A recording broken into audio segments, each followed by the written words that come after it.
हाँ जी, क्या हाल चाल है सबका। स्वागत है आप सबका इस वीडियो में। दोस्तों, बहुत सारे बच्चों का ना यहाँ पे मैसेज आया, टेलीग्राम पे भी और मेल्स भी आए कि सर एस्से की ना एक ज़बरदस्त शुरुआत कैसे होनी चाहिए।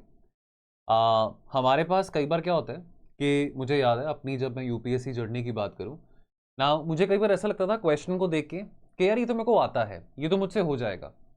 लेकिन जब मैं लिखने बैठता था ना, तो मेरे पास इंट्रोडक्शन में ना कुछ कंटेंट नहीं आ पाता था कि इसमें इंट्रोड्यूस कैसे करूं, इस आंसर की शुरुआत कहां से करूं। बॉडी तो मेरे को समझ आ जाता था कि हाँ, कि इसमें क्या क्या लिखना है, कि डिमांड ऑफ द क्वेश्चन क्या है। लेकिन एक चाहत होती है ना कि भाई हम कैसे अपने आंसर को या अपने ऐसे को एक जबरदस्त इंट्रोडक्शन दें जो कि एग्जामिनर को भी बहुत आई कैचिंग लगे, बिकॉज अल्टीमेटली इंप्रेस किसको करना है, यहाँ पे एग्जामिनर को करना है। एग्जामिनर तो नहीं जानता कि मैंने आईआईटी से ग्रेजुएशन करी है कि आईआईएम से करी है, कि मेरे इंग्लिश में 100 में से 101 नंबर आए थे 9वीं 10वीं में, उसको नहीं पता। तो first impression is the last impression वाली बात आती है। तो ये छोटा सा वीडियो बनाने का मकसद ये था कि आपको थोड़ा सा इंसाइट दे सकूं। बहुत सारे एस्पिरेंट्स इस प्रॉब्लम से डील करते हैं, एंग्जाइटी होती है कि how to give a very solid introduction. मुझे ना मूवीज देखने का बहुत शौक है, ओटीटी सीरीज देखने का बहुत शौक है, और मैं अगर कोई सीरीज देख रहा हूं ना, तो 15-20 मिनट में मैं माइंड बना लेता हूं कि क्या मेरे को ये आगे देखना है कि नहीं देखना है। अब फॉर एग्जाम्पल, मैंने पिछली बार एक वीडियो में गुलाब एंड गन्स की बात करी थी। शुरू के 10-15 मिनट मेरे को बोरिंग लगे, लेकिन बाद में इंटरेस्ट बनता गया। अब मैंने रिसेंटली एक और ओटीटी सीरीज देखी, बम्बई मेरी जान, Amazon प्राइम पे था। वो स्टार्टिंग फर्स्ट मिनट से ही मुझे ना बहुत ही मजेदार लगा वो, और वो एंड तक मैंने देखी, बिंज वॉच किया, रात रात को बैठ के वो देखता रहा। मजा आता है देखने में इस तरह की क्राइम थ्रिलर सीरीज को। कहना ये चाह रहा हूं कि जो आपकी ऐसे की इंट्रोडक्शन है ना, वो भी ऐसे होनी चाहिए कि एग्जामिनर जो आपका ऐसे पढ़ रहा है वो कहे कि भाई इसका ऐसे तो मैं आखिर तक पढ़ूंगा। यानी कि आप देखिए, अगर एग्जामिनर को बहुत स्ट्रगल करना पड़ रहा है कि उसको इंटरेस्ट नहीं आ रहा आपके ऐसे में, आपकी कही गई बात में, तो वो हाफ हार्टेडली ना आपका एग्जाम चेक करेगा। अब आप तो नहीं चाहेंगे अपनी पूरे साल की मेहनत बर्बाद जाए यदि एग्जामिनर आपका ऐसे, आपका आंसर हाफ हार्टेडली चेक करे। तो इंट्रोडक्शन ऐसे की ऐसे होनी चाहिए जैसे कि एक मूवी का ओपनिंग सीन होता है। ओपनिंग सीन क्लाइमैक्स नहीं होता, लेकिन ओपनिंग सीन जबरदस्त जरूर होना चाहिए, ताकि जो मूवी देखने आया है या जो घर बैठ के मूवी अपने टीवी पे देख रहा है उसको लगे कि आने वाले 2-3 घंटे मेरे बर्बाद नहीं होने वाले हैं। एग्जामिनर को भी ऐसा लगना चाहिए कि इसका पेपर मैं चेक करने वाला हूं, तो जो घंटा या आधा घंटा या सवा घंटा जितना भी टाइम मैंने लगाना है पेपर को चेक करने के लिए, मेरा बर्बाद ना हो। तो एक स्ट्रॉन्ग इंट्रोडक्शन होना बहुत जरूरी है। Give a brief idea. आपको एक ब्रीफ आइडिया देना है, 150 टू 200 वर्ड्स में आपने एक ब्रीफ आइडिया देना है कि आगे क्या आने वाला है। यानी कि देखिए, मूवी की जो इंट्रोडक्शन होती है, जो शुरू का सीन होता है, वो आपको अगर एक आइडिया दे दे कि आने वाले 2 घंटे की मूवी में या 2.5 घंटे की मूवी में क्या क्या आप देख सकते हैं, तो जैसे कहते हैं ना कि थम के अपनी सीट बेल्ट को कुर्सी की पेटी को बांध के बैठी, उस तरह की फिर फीलिंग आती है। एक वेल क्राफ्टेड इंट्रोडक्शन क्या करता है, कंपेलिंग रीजन क्रिएट करता है। कंपेलिंग रीजन क्रिएट करता है in the mind of the reader और द एग्जामिनर। क्यूरियोसिटी बनती है कि भाई मैंने तो उसको पढ़ना ही पढ़ना है, कि ऐसा इसमें क्या धांसू बात लिखी है कि जिसको मतलब बाकी बच्चे नहीं लिख पा रहे हैं। A splendid introduction, please remember, a splendid introduction is therefore is a very very important prerequisite for a splendid essay। ये बात मत भूलना। 3 बातें याद रखनी है जब हम इंट्रोडक्शन टू ऐसे की बात करते हैं, कि पहली बात तो इंटरेस्ट किसके माइंड में जनरेट करना है, रीडर के माइंड में, एग्जामिनर के माइंड में। तो इट मस्ट, एब्सोल्युटली मस्ट। ये मत सोचना कि मेरा जो बॉडी ऑफ दी ऐसे होगा वो बहुत जबरदस्त होगा, इंट्रोडक्शन में एवरेज लिख दूंगा या कंक्लूजन एवरेज लिख दूंगा, नहीं। First impression is the last impression, please understand this thing. The examiner only knows about your roll number. Examiner को नहीं पता कि आपने कितनी टेस्ट सीरीज में टॉप किया है, कि कितना आपका एकेडमिक रिकॉर्ड रहा है। examiner does not bother about that। तो that is your only opportunity that examiner के mind में interest create हो सके। और अगर आप introduction दे रहे हैं तो it should be very relevant to the question or to the topic which is being asked to you। ऐसा ना हो कि टॉपिक आपसे कुछ पूछा जा रहा है, इंट्रोडक्शन आप किसी और कंटेक्स्ट में दे रहे हैं, यानी कि कुछ ना कुछ प्रॉब्लम आपकी इंटरप्रिटेशन पे आ रहा है, कि आप टॉपिक को ठीक तरीके से इंटरप्रेट नहीं कर पा रहे हैं। और introduction concise to the point sharp होनी चाहिए, ताकि एग्जामिनर को कन्विंसिंग लगे कि हाँ, कि ये जिस डिफरेंट तरीके से इस इंट्रोडक्शन दिया है, ये टॉपिक को तो समझ गया है और मैं बहुत एक्साइटेड हूं कि आगे ये क्या लिखने वाला है। अब जैसे 2023 में ये टॉपिक आया था, thinking is like a game. It does not begin unless there is an opposite team. तो लास्ट सैटरडे की बात है, so this is 16th of September, 16th September 2023 हमारे YouTube चैनल पे, स्लीपी क्लासेस की YouTube चैनल पे सुबह 8 बजे एक डिटेल डिस्कशन किया था हमने पूरे के पूरे 8 के 8 टॉपिक्स जो कि एसए में आए थे यूपीएससी 2023 में। मैं आपको ना इंट्रोडक्शन के तौर पे इस वीडियो में एक स्टोरी के फॉर्म पे बताना चाहता हूं कि यदि इस टॉपिक को हमने अप्रोच करना है। इंट्रोडक्शन में बच्चे कहते हैं कि सर क्या स्टोरी लिख सकते हैं? मैं कहता हूं बिल्कुल लिख सकते हैं। तो अगर हमने स्टोरी लिखनी हो इस पर्टिकुलर टॉपिक को लेके तो क्या लिखेंगे? पहले टॉपिक के एसेंस को समझें कि देखिए आपके जो थॉट्स हैं, माइंड में कई सारे थॉट्स आते रहते हैं। देखिए अब थॉट्स आना लाजमी बात है, कितने हजारों थॉट्स आएंगे, अच्छे बुरे दोनों। लेकिन बहुत जरूरी है कि देखिए अगर हम किसी चीज के बारे में सोच रहे हैं, जब तक हमारी थिंकिंग को कोई अपोज ना करे तो फिर मजा नहीं आता हमको डिफरेंट व्यू पॉइंट्स को जनरेट करने में। गेम में क्या होता है, गेम में भी ऐसे होता है ना। आप गेम देखिए, एक सिंगल प्लेयर की तो गेम नहीं होती है, it takes two to tango. अब ऐसा तो नहीं है कि अगर मैं अकेला ही बैटिंग कर रहा हूँ, अकेला ही बॉलिंग कर रहा हूँ, अकेला ही फील्डिंग कर रहा हूँ, तो आई मीन ऐसा तो पॉसिबल नहीं होता ना कि मैं इतना अपने आप में प्राउड हूँ, इतना अपने आप में एक नार्सिसिस्टिक इंसान हूँ कि मेरे को लगता है कि और मेरा कोई ओपोनेंट ही नहीं है।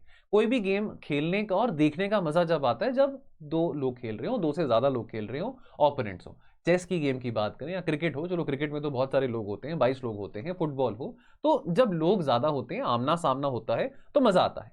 ठीक है, अब एक स्टोरी के फॉर्म में इंट्रोडक्शन इस पर्टिकुलर टॉपिक की हमने देनी हो तो एक बार यहाँ पे क्या हुआ, एक छोटा सा लड़का था, उसका नाम था महेश। अब वो कितना छोटा था मुझे नहीं पता, कि वो 10 साल का था, 12 साल का था, यंग बॉय था। महेश उसका नाम था, जिसको चेस खेलने का बहुत शौक था।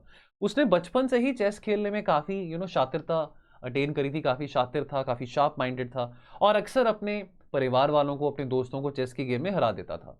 तो एक दिन क्या हुआ, महेश के फादर ने बताया, महेश के पिताजी ने बताया कि आपको पता है विश्वनाथ आनंद नाम के एक महान चेस प्लेयर हैं भारत के, जिन्होंने कई खिताब जीते हैं, कई सारे टूर्नामेंट जीते हैं वर्ल्ड चेस चैंपियनशिप लेवल पे। और Anand was widely considered to be the best chess player in the world.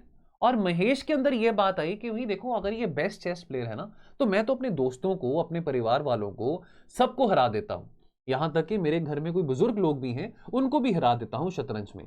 तो मैं किसी ना किसी दिन तो विश्वनाथ आनंद के साथ भी खेलूंगा, उनको भी जरूर हराऊंगा।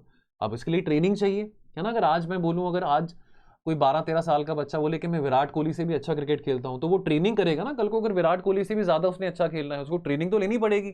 सिर्फ 1-2 मैचेस खेलने से या गली में 2-3 छक्के लगाने से तो नहीं कोई कह सकता कि भाई ये अगला विराट कोहली बनेगा, है ना। तो महेश ने ट्रेनिंग करी, बहुत हार्ड ट्रेनिंग करी, बहुत महीनों के लिए। और इवेंचुअली ऐसा हुआ कि महेश जब बड़ा होता रहा तो वो one of the best chess player बन गया अपने देश में। बेस्ट चेस प्लेयर बनने के बाद ही qualified for the national chess championship also.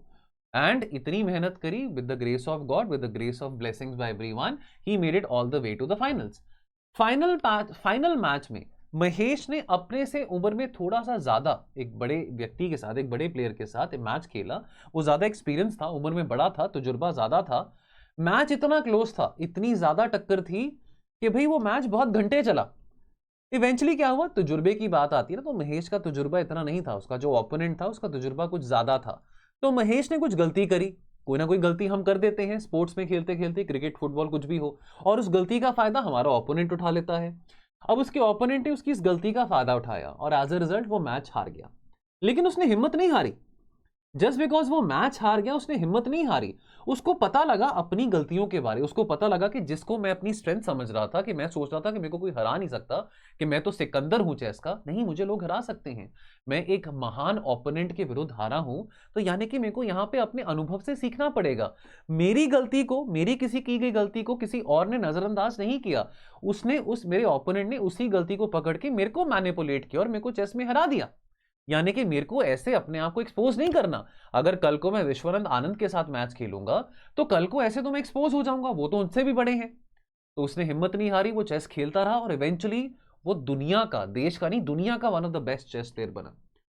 So he won the national chess championship several times and he even challenge none other than, अब ये फिक्शनल स्टोरी है, ये फिक्शनल स्टोरी है, हियर इज द कैच। ऐसा actual में नहीं हुआ, ये फिक्शनल स्टोरी है। द पॉइंट इज कि आप फिक्शनल स्टोरी का इस्तेमाल कर सकते हैं अपने एसे में, इंट्रोडक्शन में। जरूरी नहीं है कि वो स्टोरी रियलिस्टिक हो, आप एक फिक्शनल स्टोरी का इस्तेमाल कर सकते हैं। तो आगे जाके महेश ने चैलेंज आनंद को भी किया, विश्वनाथ आनंद को भी किया वर्ल्ड चैंपियनशिप पे, लेकिन वो वर्ल्ड चैंपियनशिप नहीं जीत पाया। लेकिन अगेन बहुत ही क्लोज टक्कर हुआ था, बहुत क्लोज मुकाबला हुआ था, सीखने को बहुत कुछ मिला, अपनी गलतियों से वो काफी कुछ सीखा। तो देखिए ये जो महेश की स्टोरी है वो इलिस्ट्रेट करती है द कोट, जिसके बारे हमने यहाँ पे टॉपिक में डिस्कस किया है कि thinking is like a game, it does not begin unless there is an opponent opposite team. तो अपने अपनी कमजोरियों को और अपने स्ट्रेंथ को इवैल्यूएट करने के लिए, क्रिटिकली इवैल्यूएट करने के लिए महेश को ऐसे इंपॉर्टेंट मैचेस में हारना पड़ा। तो जब हमको कोई अपोजिंग व्यू पॉइंट मिलता है ना लाइफ में भी, तो हम कंपेल्ड हो जाते हैं अपने खुद के बिलीव्स और अपने खुद के वैल्यूज के बारे में सोचने में भी, है ना। अब देखिए फॉर एग्जाम्पल हमको लगता था, हम ये बात स्टार्टिंग से कहते आ रहे हैं कि हम अमन शांति में बिलीव करते हैं। बात को ध्यान से सुनो, हम अमन शांति में बिलीव करते हैं, हम we are the land of Gandhi, we are the land of Ashoka, we the land of Buddha. हम वायलेंस में नहीं बिलीव करते हैं, लेकिन पाकिस्तान का न्यूक्लियर आर्म्ड होने से, चाइना का न्यूक्लियर आर्म्ड होने से हमने अपने बिलीव्स और अपने वैल्यूज को बदला ना। 1974 में पोखरान 1 हुआ, 1998 में पोखरान 2 हुआ, हमने अपने वैल्यूज को बदला ना कि नहीं हमको भी न्यूक्लियर शक्ति का प्रदर्शन करना जरूरी है अपनी सुरक्षा के लिए। तो जब तक हमारे सामने कोई अपोजिंग व्यू पॉइंट नहीं होगा, चाहे वो शतरंज की गेम हो, चाहे वो फॉरेन पॉलिसी हो, चाहे वो पॉलिटिक्स हो, तब तक हम मजबूरन अपने बिलीव्स और वैल्यूज को चैलेंज नहीं करेंगे। तो ये fictional story as an introduction आप इस्तेमाल कर सकते थे, यूज कर सकते हैं अगर ऐसा टॉपिक आपने लिखना हो। तो दोस्तों ये छोटा सा वीडियो बनाने का मकसद था कि आपको आइडिया दे सकूं। बच्चों ने कहा था कि सर क्या हम फिक्शनल स्टोरी या नॉन फिक्शनल स्टोरी क्या हम इंट्रोडक्शन में लिख सकते हैं, तो ये पर्पस था कि आप बिल्कुल बच्चों फिक्शनल स्टोरी से अपने एस्से की शुरुआत कर सकते हैं। बाकी दोस्तों एक और इन्फॉर्मेशन देना चाहता हूं, यदि ऐसे और इंपॉर्टेंट और मजेदार एस्से के लेक्चर्स आप देखना चाहते हैं तो आइए हमारे पेड कोर्स का भी हिस्सा बनिए। देखिए दोस्तों एस्से का पेपर 250 मार्क्स का होता है, और अगर मैं 2023 की बात करूं तो by the grace of God, अब ये वैसे आपके सामने है, हमने कम्युनिटी पोस्ट में भी डाला था, हमारे कराए गए टॉपिक्स में से एक टॉपिक एज अ क्वेश्चन ऐसे के पेपर में भी आया था। अब आप कहेंगे कि सर वो टॉपिक तो हमने 7वीं क्लास में पढ़ा था, वो हमारी स्कूल बुक में लिखा था, स्कूल की दीवार पे लिखा था, बट कहना ये चाह रहा हूं कि मेहनत हमारी है बच्चों, मेहनत हमारी है कि कैसे हम आपका टाइम सेव कर सकते हैं। अपनी मेहनत से और आपकी मेहनत से हम कैसे इंश्योर कर सकते हैं कि एस्से में हम अच्छे मार्क्स स्कोर करें, 130, 140, 145 प्लस मार्क्स स्कोर करें। तो ये कोशिश है हमारी। इसके लिए मैं एक मेंटरशिप कोर्स लेके आया हूं। जो बच्चे 2024 में अपना पेपर देंगे और अगर आप इच्छुक हैं, इंटरेस्टेड हैं एस्से मेंटरशिप कोर्स में एनरोल होने के लिए, तो आपके सामने कुछ फीचर्स हैं हमारे एस्से के कोर्स के। यहाँ पे आपको 14 video lectures along with PDF देखने को मिलेंगे जो कि हमारे एस्से के होंगे, यानी कि इसमें से 10 लेक्चर्स होंगे थीमेटिक बेसिस पे, जैसे कि poverty, governance, democracy, women empowerment, technology, agriculture etcetera, और साथ के साथ 4 फिलोसॉफिकल एसेज आपको देखने को मिलेंगे along with video, along with your PDF. Zoom sessions रहेंगे ऑन एसे राइटिंग, जहां पे आपके मैं डाउट्स लूंगा। लाइव सेशंस रहेंगे जहां पे आपको पीरियोडिकली थीसिस राइटिंग प्रैक्टिस दी जाएगी। तो आपको एक टॉपिक दिया जाएगा जिसके ऊपर आपने एसे लिखना है और उसको डिस्कस किया जाएगा कि क्या क्या पॉइंट्स इसमें आप ऐड कर सकते हैं, क्या क्या चीजें आप इसमें और डाल सकते हैं। Along with that 2 sectional test होंगे। Now here is the catch, एक सेक्शनल टेस्ट में 4 टॉपिक्स होते हैं, 2 सेक्शनल टेस्ट में यानी कि 8 टॉपिक्स हुए, लेकिन आपके साथ डिस्कशन सारे टॉपिक्स का होगा। अटेम्प्ट आपने एक सेक्शनल टेस्ट में एक ही करना होता है टॉपिक, मेरी तरफ से डिस्कशन 8 के 8 टॉपिक्स का किया जाएगा, यानी कि 8 और टॉपिक्स, यानी कि 8 और एसेस। और यहां पे बात नहीं रुकती है, फिर उसके बाद आपके 3 FLTs होंगे, यानी कि एक FLT में 8 टॉपिक्स आपको दिए जाएंगे। यूपीएससी के पेपर में 8 टॉपिक्स होते हैं, सेक्शन ए में एक करना है, सेक्शन बी में एक करना है। 8 × 3 24 और एसेस का डिस्कशन कंटेंट वीडियो के फॉर्म में आपको वो भी दिया जाएगा। अलॉन्ग विद दैट डिटेल में आपके एसेस को इवैल्यूएट किया जाएगा और आपकी डाउट्स लाइव सेशन में ली जाएंगी। एसे इवैल्यूएशन होगा 24/7, आपको मौका मिलेगा मेरे साथ टेलीग्राम ग्रुप में जुड़ने का। टेलीग्राम ग्रुप मेंटरशिप है, तो चाहे रात का टाइम हो, सुबह का टाइम हो, जब भी आपको डाउट हो कभी भी आप मैसेज ड्रॉप कर सकते हैं। I will revert back either through a voice clip और by typing on the message. और साथ के साथ दोस्तों और भी बहुत सारे इंटरेस्टिंग फीचर्स आपको इस एसए के प्रोग्राम में देखने को मिलेंगे। बैच जो हमारा 4 है एसए का, वो हमने 18 सितंबर 2023 से शुरू कर दिया था। तो दोस्तों अगर आप अपनी सीट एनरोल करना चाहते हैं, इस नंबर पे कॉल करें 1800-890-3043। कॉल करके उठा के पूछे इस कोर्स के बारे, एनरोल करें। और यदि आप कुबेर लाइव का कोड का इस्तेमाल आप करते हैं, इस कोड का इस्तेमाल करने पे आपको कुछ ना कुछ एक्स्ट्रा डिस्काउंट जरूर मिलेगा। उम्मीद करता हूं वीडियो आपको पसंद आया होगा। यदि आप इस वीडियो को पहली बार देख रहे हैं, लाइक बटन को हिट करना मत भूलना। यदि आप इस चैनल पे पहली बार आए हैं तो प्लीज हमारे चैनल को सब्सक्राइब करके जाना। वीडियो कैसा लगा कमेंट सेक्शन में जरूर बताना। कोशिश करते रहेंगे ऐसा और बेहतरीन कंटेंट आपके सामने लेके आते रहें। मैं आपसे विदा लेता हूं, मिलेंगे बहुत जल्द। Thank you so much. जय हिंद।